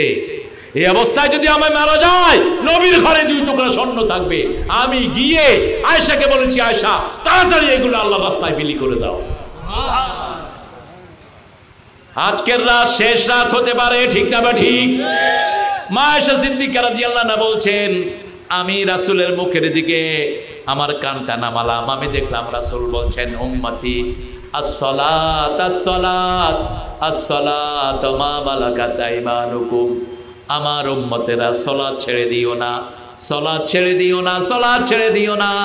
তোমাদের আন্ডারে যারা আছে তাদের প্রতি তোমরা খেয়াল রেখে দিও। বিবিরা আমাদের আন্ডারে থাকে, ঠিক না বেঠিক? কথা কন না কেন? এখন তো অবশ্য ইহুদিদের সব জালের মধ্যে বিবিরা ধরা পড়ে গেছে। ইহুদিরা বলছে তোমাদের বিবিরা তোমাদের ঘরে থাকবে না, ঘর হবে তোমাদের, কিন্তু আমাদেরকে ফলো করবে। সবার হাতে ফেসবুক আছে না নাই? বিবির হাতে নাই অবশ্য। ঘুমাইতে গেলেও ফেসবুক, উঠতে গেলেও ফেসবুক, বসতে গেলেও ফেসবুক। কোথায় যাচ্ছেন, কোথায় যাচ্ছেন ভাইরা? ফেসবুকের 90% জিনিস ভালো না খারাপ? অধিকাংশ জিনিস ভালো না খারাপ? 2-1টা হুজুরের কিছু আলোচনা এই পোলাপানগুলো কষ্ট করে ছাড়ে। এরা হয়তো 100 ক্যামেরায় ছাড়ছে আর ওরা 1000 ক্যামেরায় ছাড়ছে। এই ফেসবুকের মালিক হলো ইহুদির বাচ্চারা। পৃথিবীর সব অপকর্মের মূল হোতা হলো ইহুদি এবং মুশরিকেরা। কার কথা? লা তাজিদান্না শাদ্দান নাসি আদাওয়াতান লিল্লাযিনা আমানুল ইয়াহুদ আল্লাযিনা আশরাকু। তোমরা দেখবা মানবতার জঘন্য দুশমন হলো ইহুদি এবং মুশরিকেরা। এই ইসরায়েল হবে ইহুদিদের কবরস্থান। কি হবে? সারা দুনিয়া থেকে আল্লাহ একসাথ করেছেন, কারণ টোকায়া টোকায়া তো মারা কঠিন, বাস একসাথে আল্লাহ শেষ করবেন। এখন দৌড়াদৌড়ি ছুটছে, কত আগে ভেগে যাবে, কিন্তু ভাগার কোনো পথ পাবা না। গাঁজা 5000 বছরের শহর। কয় হাজার? 5000 বছর গাঁজার বয়স। গাঁজা বহুবার অমুসলিমদের হাতে বন্দী হয়েছে, কিন্তু বারবার ফিরে এসেছে মুসলমানদের হাতে। সুবহানাল্লাহ। গাজার ইতিহাস মুসলমানদের ইতিহাস। এবং আমরা আমাদের মনটা রেডি রাখবো, যাতে এই যে ফিলিস্তিন, যেটা শামের যে এরিয়া, এই শামের এরিয়ার জন্য আমরা যেন যে কোনো মুহূর্তে আমরা যাওয়ার জন্য প্রস্তুত থাকতে পারি। ঠিক না ঠিক? কারণ ঈমান থাকবে কোথায়? জোরে বলেন, থাকবে কোথায়? আল ঈমান বিশাম, আল ঈমান বিশাম, আল ঈমান বিশাম। শেষ বলতে রাসূল বললেন, ফাতুবা লিশাম, এই সিরিয়ার বাসিন্দাদের জন্য সুসংবাদ, সুসংবাদ, সুসংবাদ। সুবহানাল্লাহ। একটা ছোট বাচ্চা, মেয়ে বাচ্চা, ইহুদি শূন্যদের সামনে দাঁড়িয়ে যে বক্তৃতা দিয়েছে, আপনারা দেখেছেন কিনা আমি জানি না। একটা ছোট এতটুক বাচ্চা অকথ্য ভাষায় তাদেরকে ধমকাচ্ছে, কোনো ভয় নেই। আল্লাহ যেন আমাদের বাচ্চাদেরকে এরকম ঈমানের জন্য কবুল করে। আরো চিৎকার করে বলেন আমিন। এবার আল্লাহ বলছেন, ঈমান আনে যদি জিহাদ করো, জিহাদ নাই ঈমানও। এই যে নামাজ পড়ছি এটাও জিহাদ, এই যে মাহফিল করছি ছেলেরা কষ্ট করে এটাও কি জিহাদ, এই যে মেয়েদেরকে বোরকা পরাচ্ছি এটাও জিহাদ, আমার ভাই বেনামাজি তাকে ডেকে নামাজ বানাচ্ছি এটাও জিহাদ। চূড়ান্ত জিহাদ হবে যখন মুসলমানদের বিরুদ্ধে কেউ অস্ত্র নিয়ে আসবে, আমরা মুসলমানরা একসাথে হয়ে তাদের মোকাবেলা করব। ঠিক না ঠিক? কিন্তু আলাদাভাবে কাউকে মারার কোনো হুকুম ইসলামে ইসলামে রাসূল 13 বছর মার খেয়েছেন মক্কায়, তখন জিহাদের অনুমতি ছিল না। 13 বছর মার খেয়েছেন রাহমাতাল লিল। মদিনায় যখন গেলেন তখনও জিহাদের অনুমতি হলো না। বদরের ময়দানে যখন আবু জাহিল্লার নেতৃত্বে 1000 কাফের আসলো মুসলমান দেশকে গুড়িয়ে দেওয়ার জন্য, এটা রাসূল কিন্তু ইচ্ছাকৃতভাবে এখানে আসেন নাই। এটার পিছনে অনেক সুন্দর পটভূমি আছে, কালকের মাহফিলে বলেছিলাম। যখন রাসূল সেখানে গেলেন 3 বার তাদেরকে দাওয়াত দিলেন। কয়বার? তারা দাওয়াত গ্রহণ করলো না। তারা পাঠিয়ে দিল তাদের সেনাপতিদেরকে মুসলমানদেরকে মারার জন্য। রাসূল 3 জন আনসারকে পাঠালেন। আনসারকে দেখে তারা বলল, তোমাদেরকে চিনি না, তোমরা ভাগো, নেতাদেরকে আসতে বলো। আসলেন আলী। কে আসলেন? আলী। আসলেন হামজা, আসলেন আবু উবায়দা। সুবহানাল্লাহ বলতে ইচ্ছা করে না? আর তাদের আসলো উতবা, সায়বা, আরেক ওবায়দা। বাস সাথে সাথে ঝাঁপিয়ে পড়লো মুসলমানদের উপর, কোপ দিল, আলীকে কোপ দিল এক কাফের। উতবা কোপ দিছে, আলী পাশ কাটিয়ে এক কোপে তার গর্দান থেকে কল্লা নিচে ফেলে দিয়েছে। এখন তো আমরা মাশাআল্লাহ রক্ত আছে যেখানে, আমরা নাই না। মুসলমান কাউকে আগে আক্রমণ করে না, কিন্তু মায়ের খেয়ে কখনো ফিরে আসে না। সামনে আমাদের মায়ের দেয়ার দিন আসতেছে, ঠিক না বেটি? খেয়েছি বহুত, এবার দেয়ার দিন। কোথায় কোথায় দিতে হবে সেটাও কোরআনে নাই বোধহয়। কোন জায়গায় দিতে হবে আগে বলেন তো? অদ্রিবুহুম ফাওকাল আনাক মিনহুম কুল্লাল বানান। আগে মারবা গর্দানে, পরে মারবা গিরায় গিরায়। কে বলছেন? কে বলছেন? সূরা আনফালের 12 নম্বর আয়াতের ভিতরে। এবার আল্লাহ বলছেন যদি জিহাদ করো কি করব শোনো। ইয়াগফির লাকুম যুনুবাকুম, সব গুনাহগুলো maaf করে দেব। সুবহানাল্লাহ বলতে ইচ্ছা করে না? বদরের ময়দানে যারা গিয়েছে তারা সবাই maaf, তারা সবাই কি maaf, তারা সবাই জান্নাতি। ইয়াগফির লাকুম যুনুবাকুম, সব গুনাহ maaf করে দেব। ওয়া ইউদখিলকুম জান্নাতিন তাজরি মিন তাহতিহাল আনহার, জান্নাতে আদন, জান্নাতের মধ্যখানে তোমাদেরকে জায়গা করে দেব যেটা নিচ দিয়ে সব সময় ঝর্ণা দ্বারা প্রবাহিত, অথবা যেটা নিচে যে ঝর্ণা দ্বারা প্রবাহিত থাকবে এটা তোমার হাতে থাকবে। তাহাতি, যখন অন করবা ঝর্ণা প্রবাহিত হবে, যখন অফ করবা এটা বন্ধ থাকবে। ওয়া মাসাকিনা তাইয়্যিবাতান ফি জান্নাতি আদন, আদনের ভিতরে, অথবা বলা হয়েছে জান্নাতের মধ্যখানে তোমাদেরকে আল্লাহ বাসস্থান বানায়া দিবেন। উখরা তুহিব্বুনাহা নাসরুম মিনাল্লাহি ওয়া ফাতহুল করিব। তার আগে বললেন যালিকা হুয়াল ফাউজুল আযীম। আল্লাহ আযীম, কোরআন আযীম, রাসূলের চরিত্র আযীম, ঠিক কিনা? ঠিক। ইন্নাকা লাআলা খুলুকিন আযীম ওয়া লাকাদ আতাইনাকা সাবআম মিনাল মাসানি ওয়াল কুরআনাল আযীম। সুবহান রাব্বিয়াল আযীম। আল্লাহ বলছেন উখরা তুহিব্বুনাহা নাসরুম মিনাল্লাহি ওয়া ফাতহুল করিব, বিজয় দান করবেন, নিকট বিজয়। তার আগে বললেন যালিকা হুয়াল ফাউজুল, এটাই সফলতা। পয়সা হলে সফলতা না, এমপি হওয়ার মধ্যে সফলতা নাই, মন্ত্রী হওয়ার মধ্যে নাই, মেম্বার হওয়া, চেয়ারম্যান হওয়ার মধ্যে নাই। সফলতা হলো আমান যুহজিয়ানিন নার আউদখিলাল জান্নাহ ফাকাদ ফাজ। আল্লাহ বললেন যাকে জাহান্নাম থেকে বাঁচায়া জান্নাতে দেব তার দুনিয়াও সফল, আখিরাতও সফল। সুবহানাল্লাহ বলতে ইচ্ছা করে না? ফাউজুন আসে কার পক্ষ থেকে? আর ফালা আসে বান্দার পক্ষ থেকে। যেমন কাদ আফলাহাল মুমিনুন আল্লাযীনা হুম ফি সালাতিহিম খাশিউন, সালাত পড়তে হবে, তারপরে সিয়াম রাখতে হবে, বাজে জিনিস ছাড়তে হবে, যাকাতের আন্দোলন করতে হবে, তারপরে আপনি সফল হবেন, ঠিক না বেটি? আবার সূরা বাকারার শুরুতে বলেছেন উলাইকা আলা হুদাম মির রাব্বিহিম ওয়া উলাইকা হুমুল মুফলিহুন। এই ফালার জন্য নিজের চেষ্টা লাগবে, ঈমান আনতে হবে, সালাত আদায় করতে হবে, আল্লাহর রাস্তায় পয়সা দিতে হবে, সব বাতিলের বিরুদ্ধে জিহাদ করতে হবে, ইসলাম বিরোধী কোনো কাজ গ্রহণ করা যাবে না। ফাল্লাহ বলা হয় কৃষককে, জমি চাষ করে যে ফসল আনে তার নাম কি? কৃষক। কৃষককে আরবিতে বলা হয় ফাল্লাহ। ঠিক, ফালাহ হলো আমাদের চেষ্টার পরে যেটা আসে সেটা ফালাহ। আর আল্লাহর রাস্তায় জিহাদ করে ঈমান আনলে আল্লাহ বলছেন শ্রেষ্ঠ বিজয় দান করে দেব। এতে সফলতা আছে, বিজয়ও আছে। আল্লাহ আমাদেরকে আপনার এই দ্বীনের পথে জিহাদের জন্য কবুল করেন। শহীদ হতে রাজি আছেন তো? কে কে দেখে একটু হাত তুলে দেখেন, বলেন হে আল্লাহ আমাদেরকে আপনার রাস্তায় শহীদ হওয়া তৌফিক দান করেন। আর আপনি যেখানে ঘুমিয়ে, আপনার হাবিব যেখানে ঘুমানো, সেই মাটিতে আমাদেরকে কবর দেওয়ার ব্যবস্থা করেন।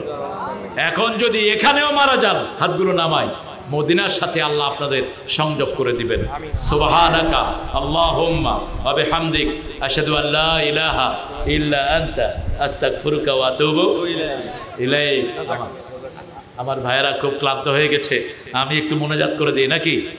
দোয়ার ব্যাপারে শুনেন, দোয়ার ব্যাপারে মাসলা হলো কোন ইমামের কাছে যদি কেউ দোয়া চায়, ইমাম যেন দোয়া করে দেয়, ইমাম যেন দোয়া করে দেয়। কিন্তু সালাতের সালাম ফিরি আল্লাহুম্মা আমিন, এটা রাসূল জীবনেও করেননি, কিন্তু কেউ চাইলে রাসূল কি করতেন? তার জন্য দোয়া করে দিতেন। আর কাফারাতুল মজলিসটা আমরা পড়ে নিয়েছি, অন্তত কয়েকশো ভাই আমাদের কাছে দোয়া চেয়েছেন, আমাদের এমপি সাহেব চেয়েছেন, আমাদের প্রধান অতিথিরা চেয়েছেন, ঠিক না বেটি? আমরা সবার জন্য একটু দোয়া করে দেবো। বল্টু ভাই চেয়েছেন, আমাকে শহীদ করে, বলেন, আমাকে শহীদ করে সেই মিছিলে শামিল করে নিও, যে মিছিলের নেতা আমির হামজা, খোবায়ে বেখাবাব আল্লাহর ছিল যারা অতি প্রিয়, শামিল করে নিও। মরতেই হবে যখন শহীদি মরণ দিও আমাকে, বলেন আমিন। একদিন শুধু সঙ্গীতের আসর করবেন, আমার পেটে কয়েকশো সঙ্গীত আছে আলহামদুলিল্লাহ, এগুলো তো ধার করতে হয় না। আবার আরেকটা বলবো, শাহাদাত শাহাদাত শাহাদাত চাই, শহীদ হয়ে বাঁচতে চাই, শাহাদাত শাহাদাত শাহাদাত চাই, শহীদ হয়ে বাঁচতে চাই, যে পথ শাহাদাত সে পথে জীবন হারাতে চাই, শাহাদাত শাহাদাত শাহাদাত চাই, শহীদ হয়ে বাঁচতে চাই।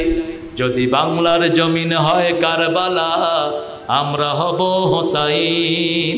রাজি আছেন তো? যদি বাংলার জমিন হয় কারবালা, আমরা হব হোসাইন।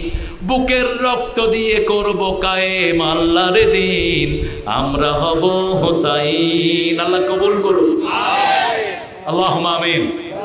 লা ইলাহা ইল্লা হুয়াল হালিম, সুবহান রাব্বিল আরশিল আযীম।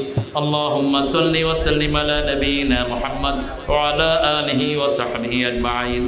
রব্বানা যালামনা আনফুসানা ওয়া ইল্লাম তাগফির লানা ওয়া তারহামনা লানাকুনান্না মিনাল খাসিরিন। বাসরা হেলফুল ফজল যুব সমাজের উদ্যোগে বাসরা কারিয়ানা কোরআন শিক্ষা মাদ্রাসার উন্নতি কল্পে বাগমারার এই প্রান্ত থেকে হাজার হাজার নরনারী নিয়ে গভীর রজনীতে আপনার কাছে ভিক্ষার হাত তুলেছি। আমাদের জীবনের গুনাহগুলো আপনি মাফ করে দেন। আজকের নামাজ, আজকের রোজা সহ সারা জীবনের ইবাদত আপনার শাহী দরবারে কবুল করেন। তার হাদিয়া সমস্ত আম্বিয়া কেরামের আরওয়াহে পৌঁছিয়ে দেন। বিশেষ করে যেই নবী আলাইহিস সালাম সারা জীবন উম্মতি উম্মতি বলে কেঁদেছেন, সেই নবী আলাইহিস সালামের রওজা মুবারকের সওয়াব পৌঁছিয়ে দেন। এই পর্যন্ত যত মুমিন মুমিনাত মুসলিম মুসলিমাত কবরে চলে গেছে, সবার কবরকে জান্নাত বানায়া দেন। বিশেষ করে আমরা যারা হাত তুলেছি, অনেকের আব্বা নাই, অনেকের মা নাই, আল্লাহ কি অসহায় অবস্থায় পড়ে থাকে কবরে, আব্বা আম্মার কবরকে আপনি জান্নাত বানায়া দেন।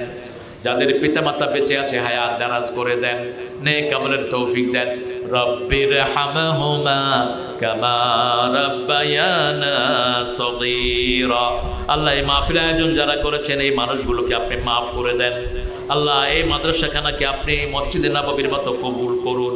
আমাদের ইঞ্জিনিয়ার এনামুল হক ভাইকে ইসলামের জন্য কবুল করুন। আব্দুল মালিক মন্ডল ভাইকে ইসলামের জন্য কবুল করুন। আসাদুল ইসলাম শামীম ভাইকে ইসলামের জন্য কবুল করুন। আব্দুল বারী শফিকুল ইসলাম সানা, যত ভাই, আমার বল্টু ভাই সহ, আবু তালেব, আব্দুল মতিন,